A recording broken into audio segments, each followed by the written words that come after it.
Thank you so much for joining us. Many of our followers are struggling with trying to conceive.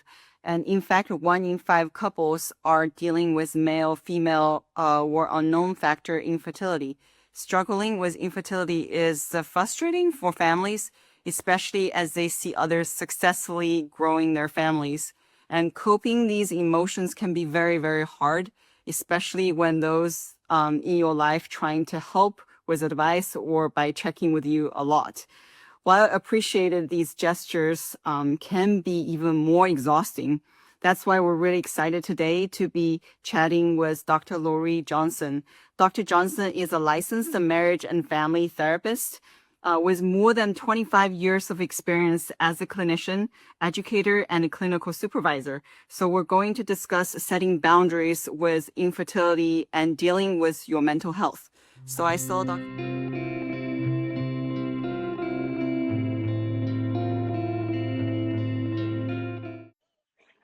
Hi, Vic. I'm doing well. I'm doing well, Jenna. How are you doing this afternoon or evening where you're at?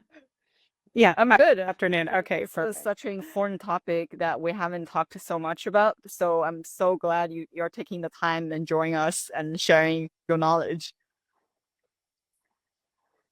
Oh, my pleasure. My pleasure. It's nice to be here and to talk about something that is really near and dear Before we to my start, heart. tell us a little bit about your background, like how you became a licensed marriage and family therapist. Yes, so I always say that I was kind of a natural therapist to my friends, and I was always interested in the human condition and relationships, and have this sense of compassion for others, and so it just felt like a natural progression in undergrad, where I found my graduate program, and it really spoke to me on so many levels, and there was a piece around family therapy and understanding how we're part of these larger systems, and also this lens around social justice too. So it was a nice blend of I think two very, kind of powerful, entities. Well, we have a Society. testimonial just came in. Dr. Loree is the best. I possess that. Thank you. Thank you. Thank you. So why I is appreciate it. marriage and family therapy so important for families? I, I think it's important for a variety of reasons. And, I think about how we're part of these systems. And, we don't grow up in isolation. They grow up as a part of a family, a community. And that community really impacts how we relate to one another. And so I think the foundation for therapy is really about understanding the system of which we're a part, and really making sure that that system is well functioning, so to speak, and it's supportive and sustaining for us. So what role can infertility play in creating dissension in a family? When you think about what it means to be a family, we learn how to be in a family based on how we grow up. And I think we have these stories that we tell ourselves based on what we see and experience around us. And that becomes the story about how families are created, and what they mean. And so when you have an idea of how your family is going to unfold, or that story about how you envision it unfolding, and it doesn't unfold the way that it does, I think that creates a life crisis, and an identity crisis at that. And so when you are reconciling, your story with your partner's story, and there are multiple layers of loss and potential conflict as you're reconciling, what this means. And so I think that's where some of the dissension, or maybe disconnect, can That do you think like arise. a lot of people who are struggling with infertility should really like check in with their mental health? Absolutely. I think that mental health is paramount in all of this. And unfortunately, when we're on the cusp of starting fertility treatments, or thinking about what efforts need to be in place to grow one's family, it could be very easy to not pay attention to one's mental health, because the more I think you interface with the medical system, that protocol can be very all consuming. And so one of the things that we know is that the longer that someone struggles with infertility or loss, that the more symptoms that we're going to see along the lines of like anxiety, depression, and potentially trauma. So the data is there. We definitely need to pay attention to that Yeah, for one a thing I variety of also reasons. during like people experiencing infertility, one other thing they also experience is grief. Like how can grief Yes. over infertility, start to impact our relationship with others? Well, it's definitely hard for me to talk about infertility without talking about grief as well, because they're so intertwined. And again, it ties back to Mhm, that expectation of how you expect to grow your family, and then how that is very different than the reality of how mhm, that process is unfolding or not unfolding.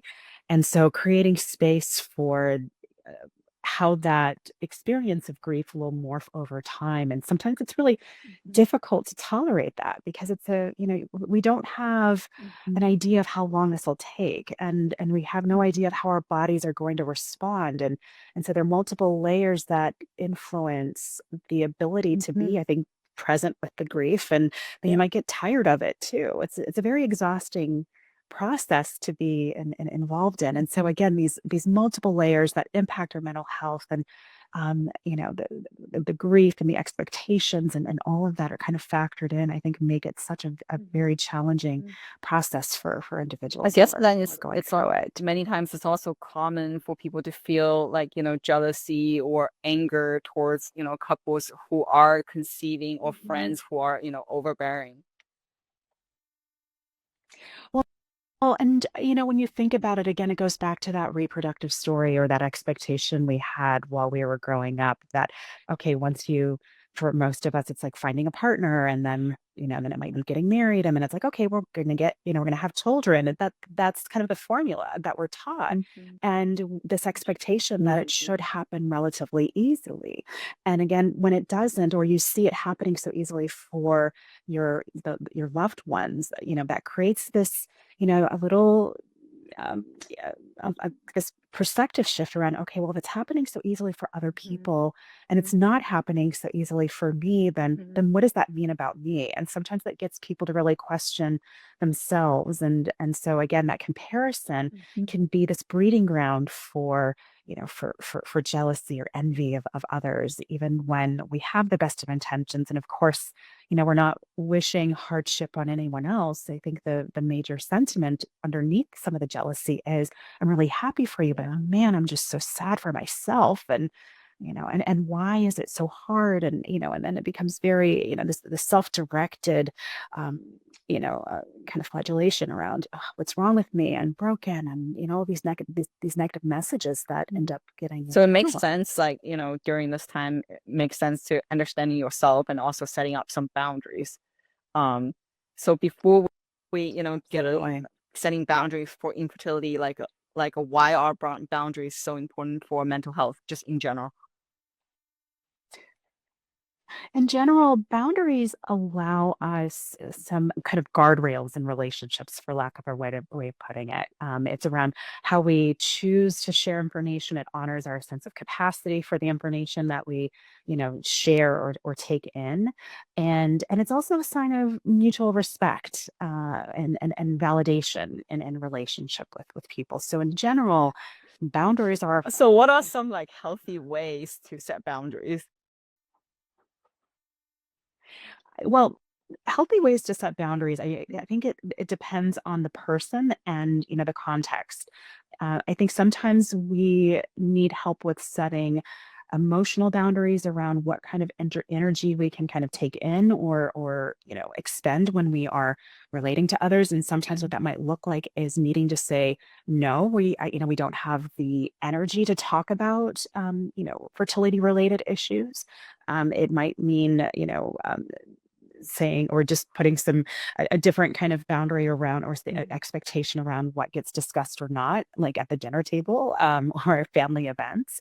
It could mean giving someone a heads up, or family member, around, okay, this is what I'm comfortable talking about or not.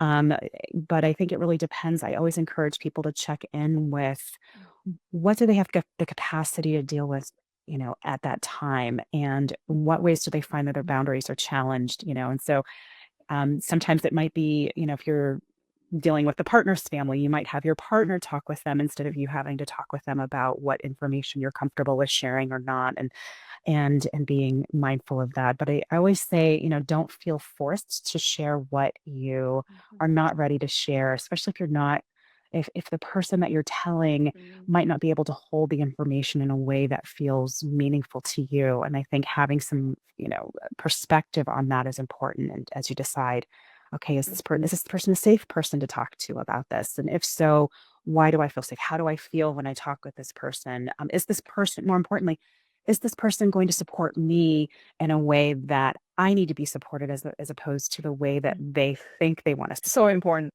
which is different. So why do you think some people who tend to like overstep these boundaries at times then?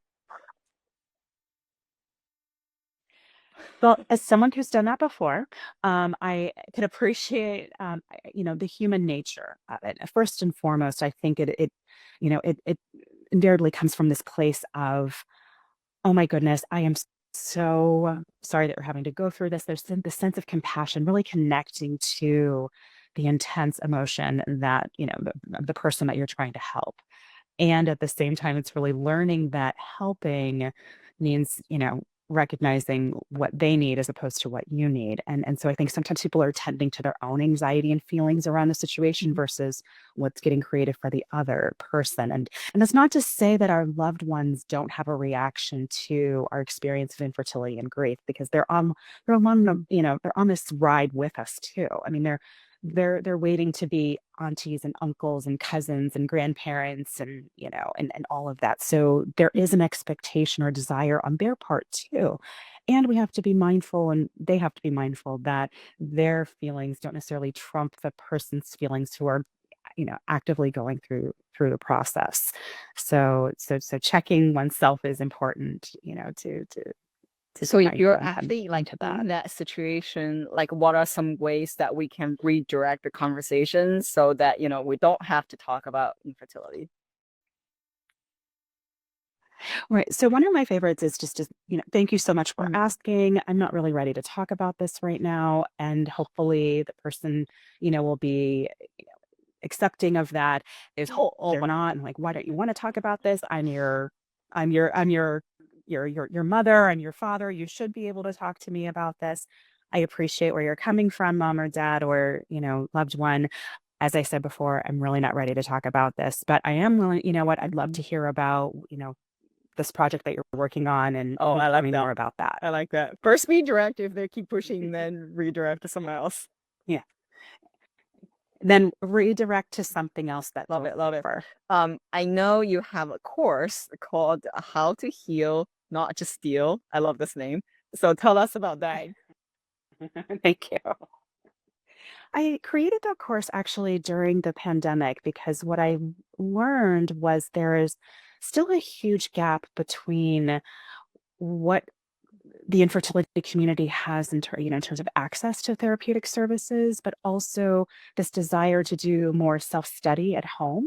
And so I, designed this course with, individuals in mind who wanted a little bit more support that was therapeutic, not necessarily therapy, but therapeutic that could augment their own healing process, that could give them some of the tools that I talk about in therapy, but that are also safe for people to do on their own. And so they have a lot of therapeutic tools right at their disposal. And again, for people who are having trouble accessing care, and accessing therapists who understand the infertility experience, who understand the traumatic experience, because there are many wonderful therapists out there, that unfortunately, not a lot of us have been trained in reproductive psychology. So that was the impetus behind creating the course, and what I wanted to give to the community. That's huge. I know people have, it's like therapists have been in high demand during the pandemic, and then not a lot of people can even book appointments, and letting alone that there are probably very, very few understanding, as you mentioned, like infertility psychology. So wow, this is huge. So it's like really allowing people to have access to your course and then the knowledge. Yes, And what definitely, counseling definitely. service do you offer? I can see why your patient like you. Not only Yeah. you have the knowledge. Like I kind of say, I love your voice. It's like I mean, hearing you speak, it's already like very calming, and I can see why your clients, like patients, really love working with you. Thank you. Thank you. I appreciate that. I take great pride in being a very soothing presence in the midst of a lot of chaos. And so I feel like that's my gift. So thank you. For that. And as far as services, I provide psychotherapy. I also provide services under the realm of fertility counseling. And what that means is when people are actively going through fertility treatments. I think the need changes and it shifts a little bit from traditional therapy. Sometimes it can be like exploratory, where people are needing to just take stock of what are the options. This is the medical diagnosis. Whoa, how do I, kind of adjust to that? It could be, a more supportive stance where they need a place to vent in a more intimate setting. It could be a place where they're needing to make some decisions. Unfortunately, there are decisions that So need to be many. made at certain points. As you kind of, yeah, and so many nuances around that. And again, that's not a place that you know therapists can usually, that haven't been trained in this, can really handle. Sometimes it's also crisis work that I do. Um, I also do donor evaluations for people who are considering third party, using donor eggs or donor sperm. And so I do those kinds of consultations for individuals and couples as well.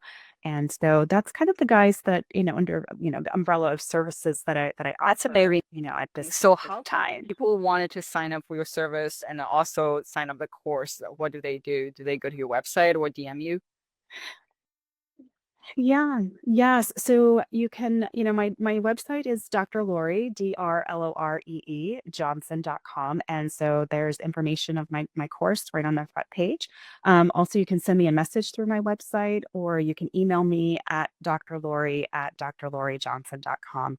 My Instagram DMs, I always tell people just be careful. It's not confidential. And I know that there's so much communication that happens via Instagram DM. And the therapist in me is just kind of like, ooh, let's be careful and protected information. Email is the only thing that I check, and that's more secure. But yeah, I'm happy to connect on Instagram as well. So please, feel free to give me a follow. Amazing. So thank you so much for sharing your knowledge and then for creating this course and all the Thank counseling you. services. This is amazing. Thank you. Thank Yeah. you. Thank you so And then much for having me. I sure, appreciate it. Dr. Johnson at Dr. Loree Johnson Instagram handle. Check out the website and then sign up for the courses. So we'll have all the information in the LinkedIn bio as well as the tab on the post promoting this Instagram live. So thank you so much.